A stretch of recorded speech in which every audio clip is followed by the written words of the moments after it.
নমস্কার বন্ধুরা, আমার এই সনাতন কথা চ্যানেলে আপনাদেরকে সবাইকে আমি সুস্বাগত জানাচ্ছি। আজকের যেটা বিষয়, চমৎকার একটা বিষয়, সেটা হচ্ছে অনেকে আমাকে প্রশ্নও করেছেন, বা আমি আসলে টুকটাক গীতা পাঠেরও চেষ্টা করি আপনাদের চরণের আশীর্বাদে। তো অনেকে প্রশ্ন করেছেন এমন যে আমরা মৃত্যুর পরে কারো যদি বুকে গীতা রাখা হয়, আসলে সেটা কি রাখাটা ঠিক না বেঠিক, বা রাখলে কি হবে না হবে। মূলত আমি আজকের যেটা আলোচনা, আলোচনার বিষয়বস্তু সেটাকে কিন্তু টেনে নিয়ে আসার চেষ্টা করেছি। তো আসুন আমরা আসলে কথা না বাড়িয়ে আমরা এই যে কারো মৃত্যুর পরে বুকের উপর গীতা রাখলে কি হবে না হবে, এই বিষয়গুলো নিয়ে আজকের এই ভিডিওটা। আর অবশ্যই আমি আপনাদেরকে রিকোয়েস্ট করব, আমি আপনাদেরকে অনুরোধ করব ভিডিওটি না টেনে সম্পূর্ণটা দেখার জন্য। কারণ সম্পূর্ণটা না দেখলে আপনার আত্মার যে উপলব্ধি, সেই উপলব্ধিটা আসতে কিন্তু অনেক কষ্ট হবে। আশা করি সবাই ভালো আছেন। আহ, আমিও মোটামুটি ভালো আছি। আমার এই চ্যানেল সনাতন কথায় আপনাদেরকে সবাইকে সুস্বাগত জানাচ্ছি। আমরা যারা সনাতন ধর্মাবলম্বী আছি, আমি আজকে যে বিষয়টা আপনাদের সামনে আসলে কথা বলার চেষ্টা করব একটু। আহ, ভুল ত্রুটি হলে আপনার ক্ষমা সুন্দর দৃষ্টিতে দেখবেন। যে অনেকের মনে প্রশ্ন জাগে যে আমাদের সনাতন ধর্মের মধ্যে কেউ যদি মারা যায়, সেই ক্ষেত্রে মারা যাওয়ার পরে তার যে সব দেহ থাকে, তার যে দেহ থাকে, সে দেহের উপরে কিন্তু গীতা রাখা হয়। আসলে এটি কতটা যুক্তিযুক্ত, বা আদৌ কেউ মারা গেলে তার শরীরের উপর যে গীতা রাখা, এটা কোনো শাস্ত্রে কি উল্লেখ করা আছে কিনা, তাই না? তো আজকের বিষয়টা আসলে মূলত সেই বিষয়টাকে কেন্দ্র করেই যে আজকে আমরা আলোচনার মাধ্যমে আসলে বুঝতে পারবো। দেখেন, সবার শুরুতে আমি একটা কথা বলি, সেটা হচ্ছে যে গীতা আসলে কি? আমরা তো সনাতন ধর্মাবলম্বী যারা আছি, তারা আসলে মোটামুটি জানি যে আমাদের প্রধান ধর্মগ্রন্থের মধ্যে গীতা কিন্তু অন্যতম, তাই না? শেষ একটা ধর্মগ্রন্থ। তো মূলত কুরুক্ষেত্র যুদ্ধের সময় ভগবান শ্রীকৃষ্ণ অর্জুনকে যেসব জ্ঞান প্রদান করেছিলেন, মূলত কিন্তু সেগুলোর সুন্দর করে উপস্থাপন করা আছে ৭০০ শ্লোকের মাধ্যমে এই গীতায়, তাই না? গীতায় টোটাল ১৮টি অধ্যায়। আমরা এগুলো কিন্তু সবই জানা। আসলে আমি যদি আপনাকে প্রশ্ন করি, হ্যাঁ? যে প্রশ্নটা এমন যে গীতায় যে বিষয়গুলো লেখা আছে সেগুলো আসলে কেন? এটা কি আসলে মৃত্যুর পরের জীবনের আমাদেরকে উপলব্ধি করায়? না এই যে আমরা যে সংসার জীবনে আছি, আমরা যে বেঁচে আছি, আমরা যে আমাদের জীবনটা নির্বাহ করতেছি, যে মানে এইটাকে উপলব্ধি করায়?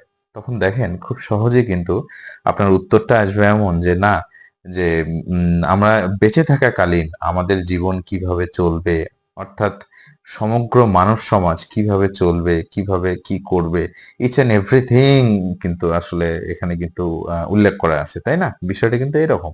তো দেখেন, আপনি যদি বুঝতে পারেন যে আসলে গীতায় যে বিষয়গুলো আছে সেগুলো আমাদের পূর্ণাঙ্গ কিন্তু জীবন বিধান, জীবনের একটা সংবিধান, তাই না? আপনাকে ছোট্ট একটা আমি উদাহরণ দেই। সাপোজ আপনি একটা মোবাইল কিনলেন, হ্যাঁ? যেকোনো একটা দোকান থেকে একটা মোবাইল কিনলেন।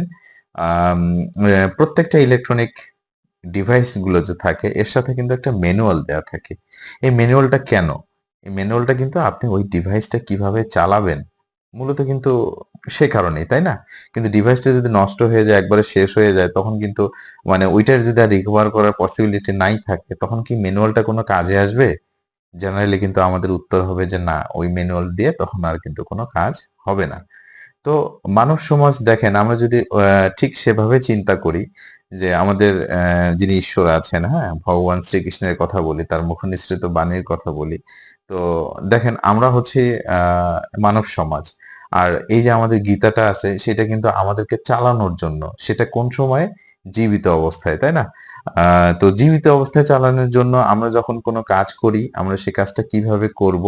আমরা আমাদের গীতা পড়লে যে কাজগুলো হয়, আমরা আমাদের মনকে কিভাবে নিয়ন্ত্রণ করব, আমরা বড়দেরকে কিভাবে শ্রদ্ধা করব, আমরা আমাদের জীবিকা নির্বাহ কিভাবে করব, আমরা ভালো কাজ কিভাবে করব, আমাদের যে সত, রজ, তম যে ৩ টা গুণের সংমিশ্রণ, এই যে ৩ টা গুণের মধ্যে আমরা সতগুণটাকে কিভাবে অর্জন করব, সবকিছু কিন্তু চমৎকার করে কিন্তু ব্যাখ্যা করা আছে। অনেকের বাসায় তো এমন আছে যে গীতা কি করা হয়, শুধু আপনার ওই লাল কাপড় দিয়ে বা কোনো কাপড় দিয়ে বা কোনো গামছা টাইপের কোনো কাপড় দিয়ে পেঁচায় সুন্দর করে রেখে দেওয়া হয়। সেটা কিন্তু পড়া হয় না। আসলে কিন্তু একটা কথা আছে, গ্রন্থগত বিদ্যা পরহস্তে ধন, নহে বিদ্যা নহে ধন, হলে প্রয়োজন। আপনি যদি বাসায় শুধু গীতা রাখেন কিন্তু সেটা যদি স্টাডি না করেন, তাহলে কিন্তু বিন্দুমাত্র কোনো সেখান থেকে উপকার পাবেন বলে আমার মনে হয় না। তো এটা আমাদের কিন্তু লজিকও বলে, তাই না? আপনাকে আপনার বাসায় যদি গীতা থাকে, প্রতিদিন যদি একটা অধ্যায় মানে সম্ভব না হয়, আপনি একটা শ্লোক পাঠ করুন। হ্যাঁ? অন্তত ২ টা শ্লোক পাঠ করুন, অথবা মানে যদি আরেকটু সময় পান, আপনি একটা অধ্যায়ের ৪ ভাগের ১ ভাগ পাঠ করুন, বা ১ ভাগের অর্ধেক অংশ পাঠ করুন, যতটুকু সময় পান। যেটাই পাঠ করবেন না, আপনার আস্তে আস্তে মন কিন্তু অনেক শান্ত হয়ে যাবে। আপনি দেখবেন যে আপনার জীবনে নানা রকম পরিবর্তন আসবে। যাই হোক, আমরা মূল কথায় ফিরে আসি। আমাদের মূল কথাটা ছিল এমন যে আসলে মৃত্যুর পরে যে আসলে গীতা আমাদের রাখা যাবে কি না, তাই না? এটা একটা বিষয়। এখন যদি আমি এই কথাগুলো বলার পরে আপনাকে প্রশ্ন করি যে গীতা আমাদের হচ্ছে আপনার সংসার জীবনে আমরা কিভাবে চলবো না চলবো, আমরা ঈশ্বরের আরাধনা কিভাবে করব না করব, ইচ অ্যান্ড এভরিথিং এর সমষ্টি। তো তাহলে এই মৃত্যুর পরে এটার কার্যত কি কর্ম মানে কার্যফলটা কি বেশি হবে না মৃত্যুর আগে হবে? নিশ্চিত উত্তর কিন্তু মৃত্যুর আগে। তবে হ্যাঁ, গীতা যে মৃত ব্যক্তির উপরে রাখা হয়, লাভ যে একেবারেই হবে না তাও না। তবে সেই লাভের চেয়ে জীবিত অবস্থায় আপনি যদি গীতাটা পাঠ করেন, নিয়মিত অধ্যয়ন করেন, হোপফুলি আপনার লাভটা কিন্তু আরো বেশি হবে। তাই না? এইটা কিন্তু একটা বিষয়। তো গীতায় যে কথাগুলো, আসুন আমরা আমরা যে কাজগুলো করি, যে আমরা যারা সনাতন ধর্মাবলম্বী, অর্থাৎ জীবন তো আমাদের মৃত্যুর কাছ থেকে ধার করা ছোট্ট একটা সময়, তাই না?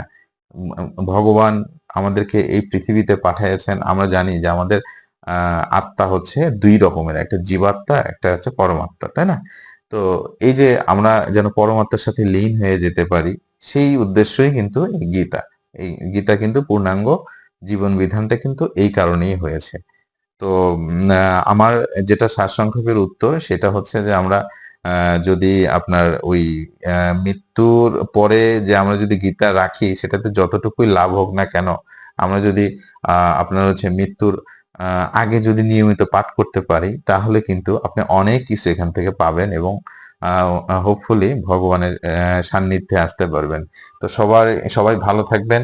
সবার ভগবানের প্রতি আম ভগবানের চরণের প্রতি সবার মতি হোক, এই শুভ কামনায় আমি আজকে শেষ করছি। আর আমার যদি কথাগুলো বিন্দুমাত্র আপনাদের ভালো লাগে, সাবস্ক্রাইব করে পাশে থাকবেন আমাকে ইন্সপায়ার করার জন্য, যেন নিত্য নতুন অনেক চমৎকার তথ্য আপনাদের সামনে নিয়ে আসতে পারি। ধন্যবাদ। ভালো থাকবেন।